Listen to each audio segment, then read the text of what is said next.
What's up, everybody, and welcome back to the Innocent Bystander YouTube channel. And unfortunately, I am making this video because, quite obviously, from what I'm wearing, you see that I'm about to make a video on the disappointment of the New York Yankees and how exactly they should go about fixing them this offseason.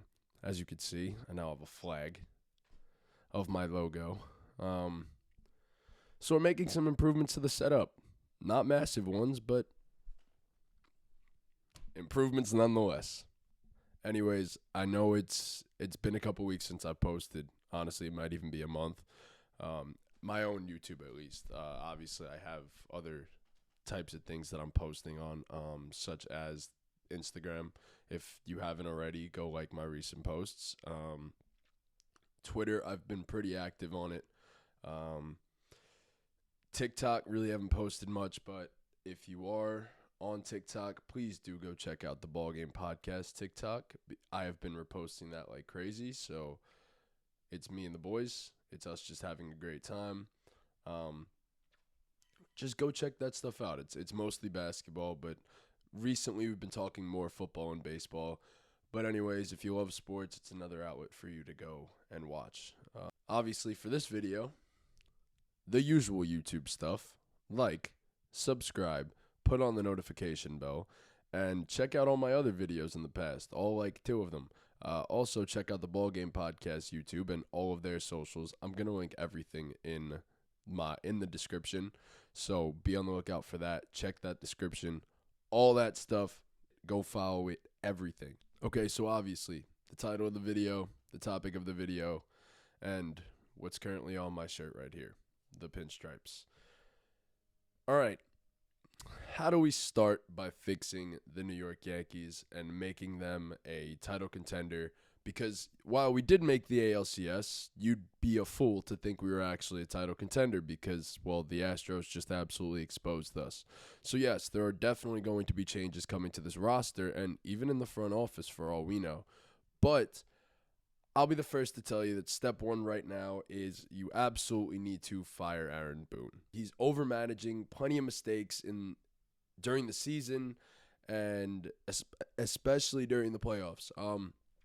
There's no question that Aaron Boone needs to be gone. This playoffs made me absolutely start to hate him because of one guy, and that's Josh Donaldson. And, of course, that leads me into my next point, the trade for Josh Donaldson and why people want to fire Brian Cashman.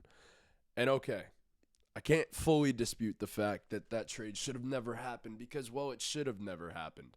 But at the same time, we got rid of 2 guys who really didn't perform all that well for the Twins. And while, yes, we are currently eating a $25 million contract for a dude who strikes out literally every single time in the playoffs, I'm not even exaggerating. He literally struck out almost every single time in the playoffs. He and Matt Carpenter were, when he was in the lineup as well, literally black holes. So, look, I'm not going to say you're wrong for not wanting that trade to happen. I completely understand what you're getting at.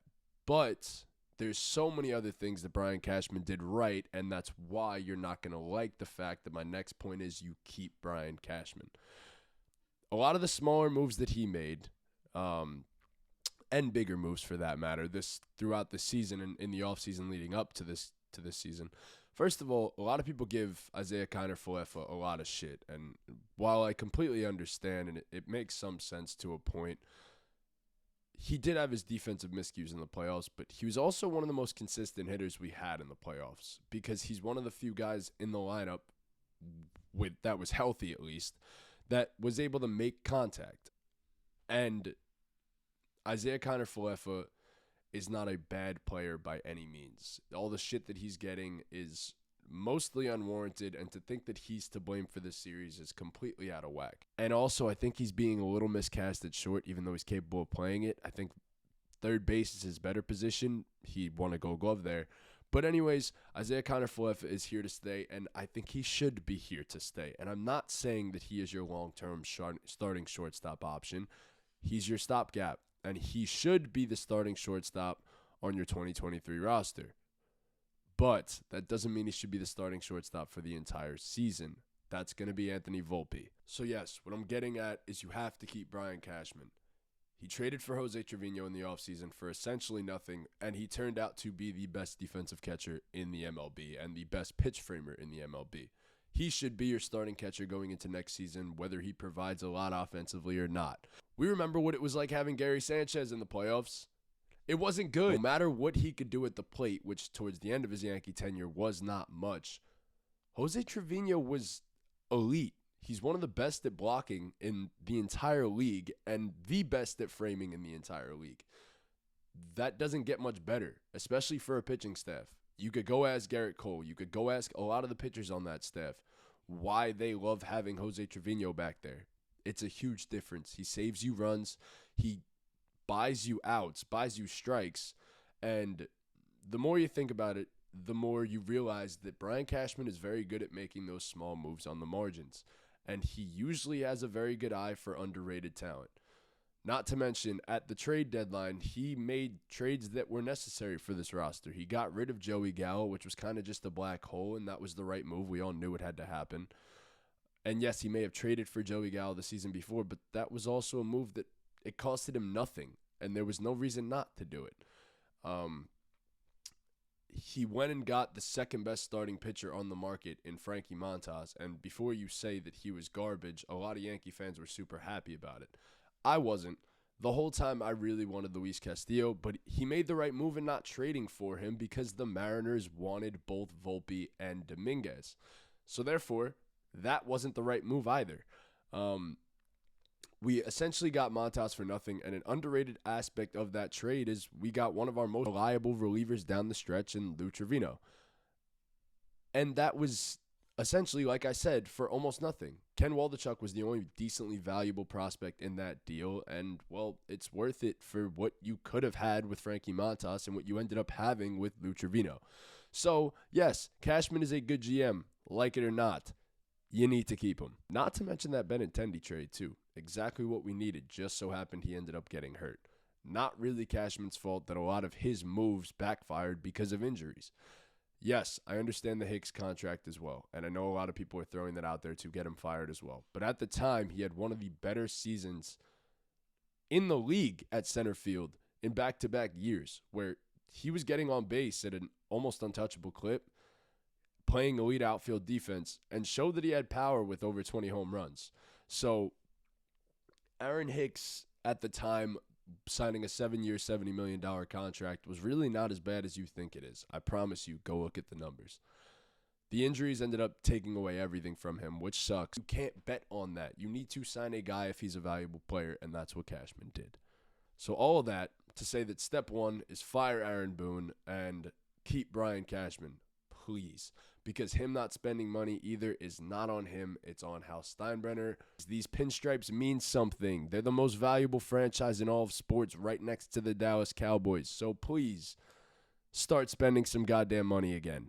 And while the Mets will always be the biggest spenders because Steve Cohen is Steve Cohen, there's no excuse as to why you can't be number two. Step two, and the biggest moves of the offseason are keeping your own guys. And we all know there's one move specifically in terms of keeping your own guys that you're going to have to make. Now look, we all know Aaron Judge is slated to have one of the largest contracts in MLB history. And if not one of the largest total contracts in MLB history, he will probably be the highest average annual value in MLB history. Now, here's my thing.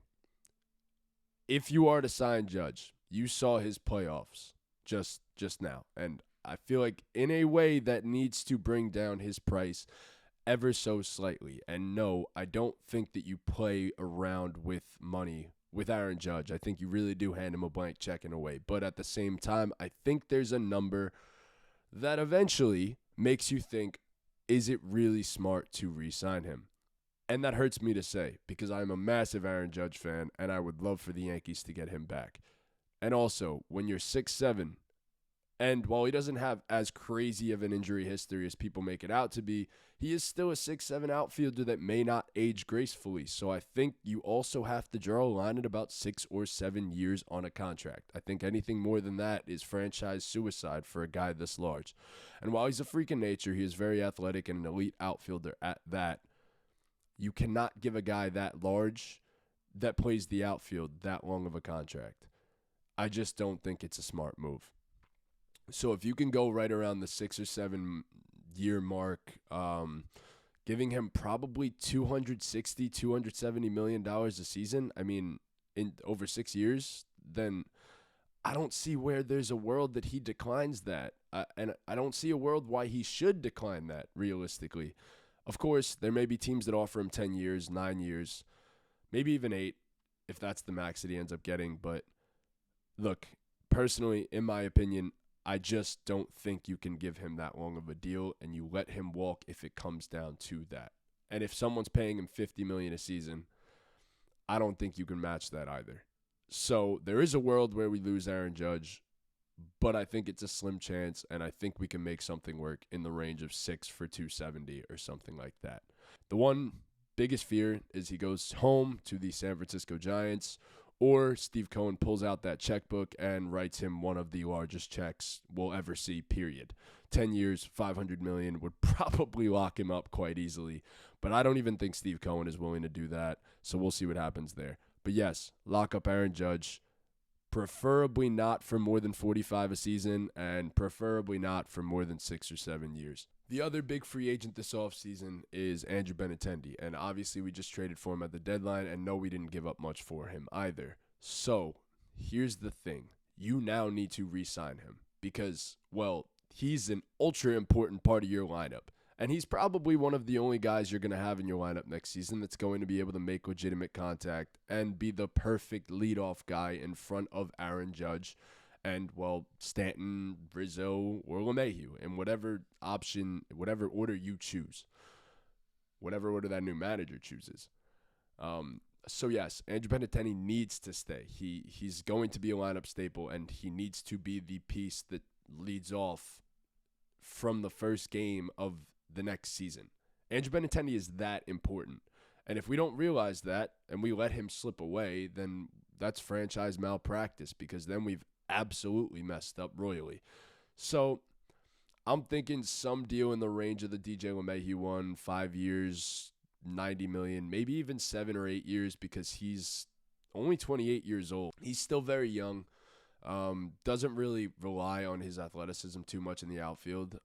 He's a very instinctual defender, a gold glover at that, and that defense alone would have helped us a lot in the playoffs this year. Not to mention that obviously he's a 300 hitter and a guy that's going to have nearly a 400 on-base percentage, if not a 400 on-base percentage. So definitely a guy you need to keep and might be in the range of 7 for 120 or 130, maybe a little bit more. But you need to get Andrew Benintendi back. That is one of the most important moves of your offseason, right next to Aaron Judge. Next up, Anthony Rizzo, who has a player option for right around $16 million that the Yankees seem to be expecting him to decline. And if he does, I say you give him another 2-year deal, probably with a player option on the second year once again, for probably $17, $18 million a season. Rizzo is another one of those guys that can make some contact, and he was your most consistent performer in the playoffs. You need to get him back. Especially in a lineup with Andrew Benintendi and DJ LeMahieu back, he becomes even more dangerous because he's going to be hitting with runners that are actually in scoring position. Quite often, actually. Like I said, those two really do change life for you when healthy because they're elite at getting on base. And Rizzo is one of the best run producers in the league, and you need that guy back. Especially because he gives you very good defense at first base and underrated base running for a guy that's probably one of the slowest dudes in the league. So Anthony Rizzo needs to be brought back. Andrew Benintendi needs to be brought back. And most importantly, Aaron Judge needs to be brought back. As for the other free agents, Chapman, Britton, Chad Green, Miguel Castro, and Jameson Taillon. Taillon, I love him. Great player, good pitcher. Pitched well in the playoffs for us against Houston. But my one thing is this. I don't think you're going to be able to bring him back. And with the corresponding moves that I'm giving you up next, you're probably not going to even want to bring him back, nor need to bring him back. Love Tyone, and Chapman was cool for a while, but fuck him now. Chad Green was great for us when he was healthy. Coming off Tommy John now, though, so it's an iffy situation with him. We'll see what happens there. But anyways, I don't think you re-sign any of those guys. I think your bullpen is better than you think it is, especially because Marinaccio will be returning next season, and Clark Schmidt will probably fill a bullpen role full season and will be prepared for the moments that Boone threw him into. Anyways, I think the bullpen is fine, and, well, here we go. The starting staff. Here are some moves that I think you got to make in the offseason. And the first one, the writing is all over the wall. Gleyber Torres seems like he's going to be traded. Why? Because Oswald Peraza is on the come up and probably will take that second base spot long term next to, well, as I said, Anthony Volpe, who's probably going to take that shortstop spot in the long term. So with that, I think Gleyber Torres needs to be traded. And I had two primary candidates.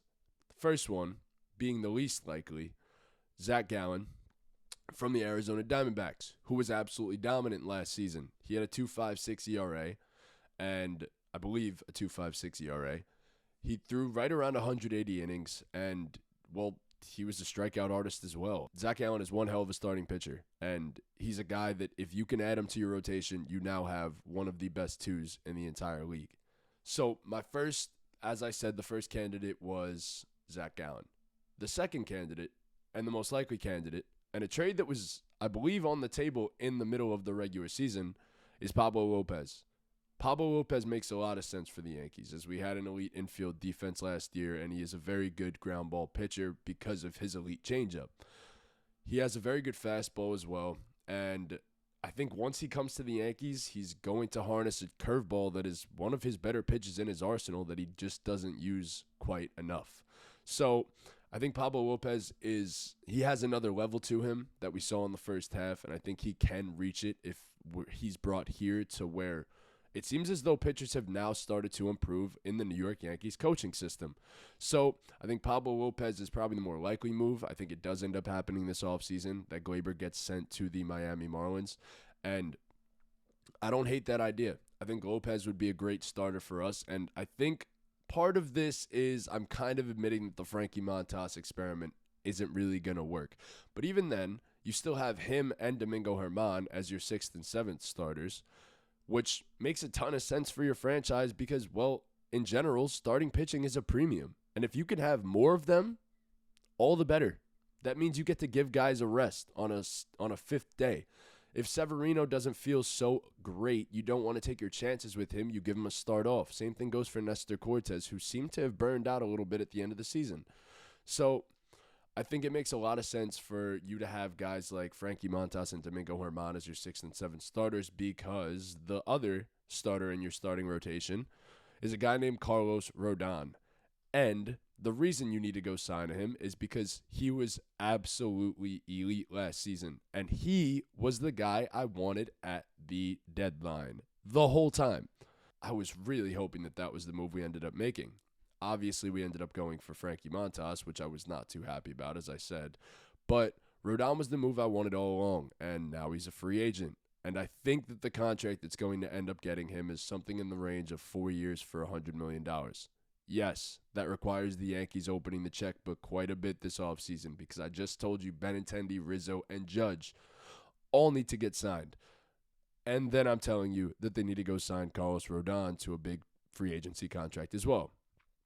But when you look at it, it makes a lot of sense. And when you now create a rotation that has Garrett Cole, Carlos Rodon, Luis Severino, Nestor Cortes, and Pablo Lopez with Frankie Montas and Domingo Germán as your 6th and 7th starters, there really isn't much of a deeper starting rotation in the league.